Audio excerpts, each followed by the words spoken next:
Today I am going to start a new chapter on disaster management. A small chapter.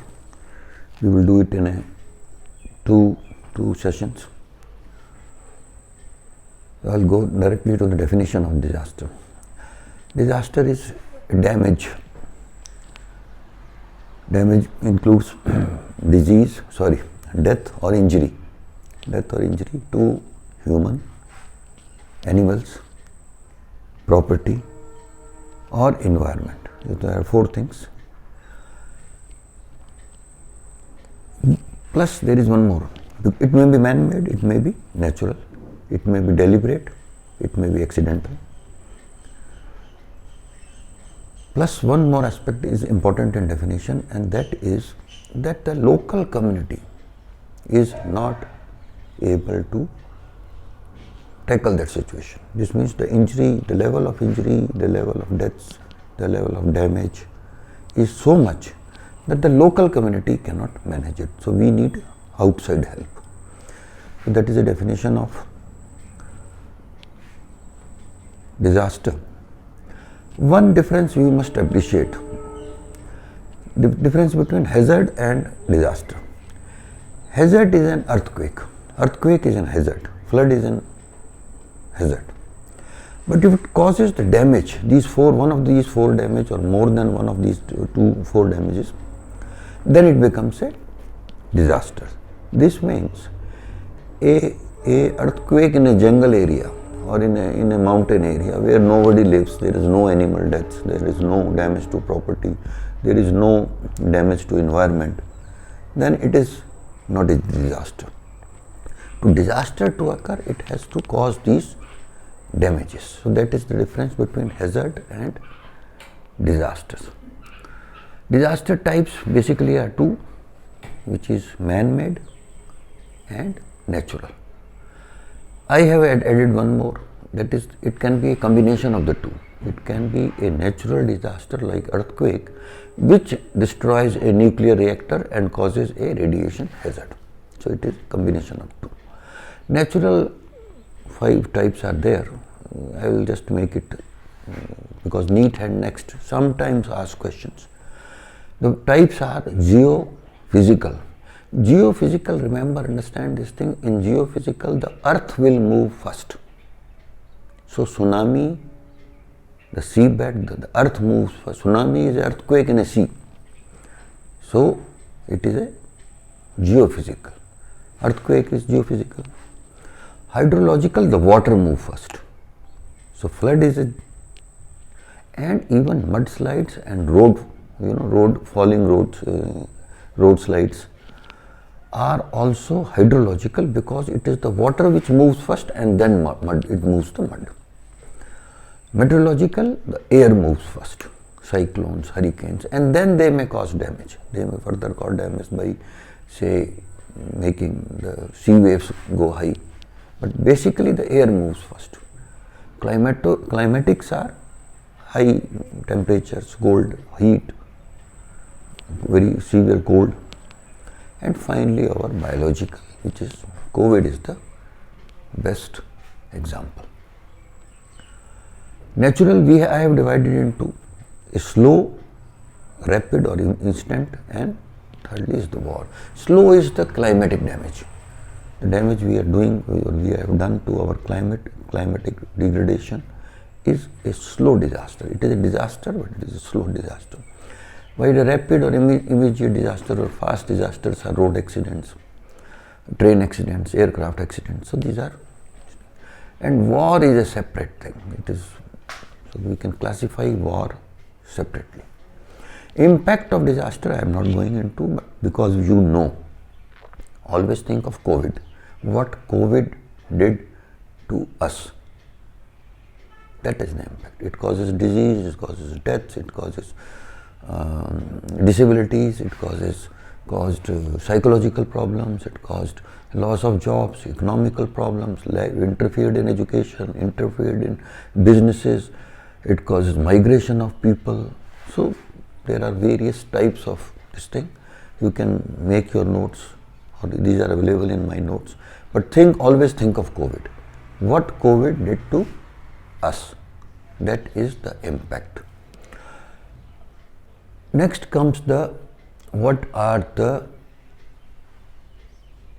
cycle, the disaster cycle, which is important, which is naturally the most important questions we get is on disaster cycle. Disaster cycle, as the book says, starts with the disaster impact. Occurrence of disaster, they are starting the cycle. And there are 5 R's which we can remember in the cycle. The first is response. The second is relief. The third is rehab, and we can add reconstruction in it. The next one is reduction, and finally is readiness. So remember 5 R's.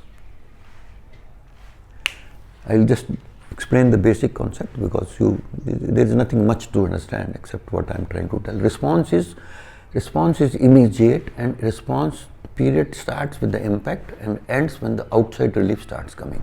So there will be a period in my village or my town or my city when the earthquake has occurred or the floods have occurred and the outside help is not there. So in response phase, the local community have to manage themselves. So the important point to remember is local community to manage themselves, we have to make them ready. We have to train them, educate them, provide resources, which we will do in readiness stage. We will learn it. In the relief phase, the outside relief has started coming. So, and then the various types of activities will start. The common between response and relief stage is basically it is the activities, because it is the response activities when the communities are there. I have to rescue people out of the area where they are hit, where they are injured. So local community will do it. They will do the first aid, for which we will train them. And then what is the most important question in our subject, one of the most important subject is, after first aid we have to do triage. Triage means to sort out.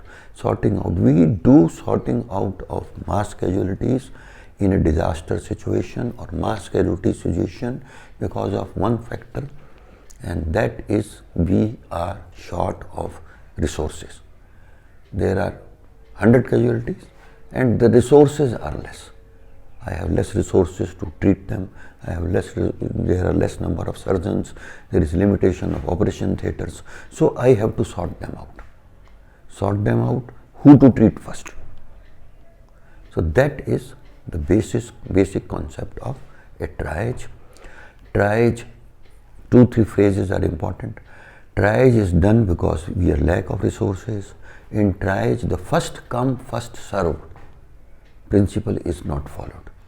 Normally, when I go to a clinic, if I reach there early, before you, I will be examined first by the doctor or a healthcare worker. But in disaster situation, a person who is more serious will be seen first because he deserves more this thing. We do triage into 4 groups, which we know. The red are the seriously injured. They require immediate resuscitation and they require early surgery. These are the people we can generally think they will be treated in ICUs. And then the second is the yellow group, which are injured, but they will survive. This means where I have suffered from a fracture of clavicle. I am seriously injured, I am in pain. So you will give me pain relief, but my surgery, my definite treatment can wait. The third one is the green group, which is the famous phrase is, they are the one who can walk and talk. So they are the minor injuries. If I have got a sprain in my left foot or ankle, then I can walk and talk, and I am in the green zone. Normally the percentages are, remember this percentages, there is plus minus is there. In red group there will be 10%, in the yellow group there will be 20%, and 70% will be walk and talk group. And fourth is the black group, which includes the people who are dead plus people who are so badly injured that the chances of their recovery are very less. So if I have suffered from crush injuries of my abdomen, and I have injuries have injured my liver, crushed my liver and spleen and kidneys.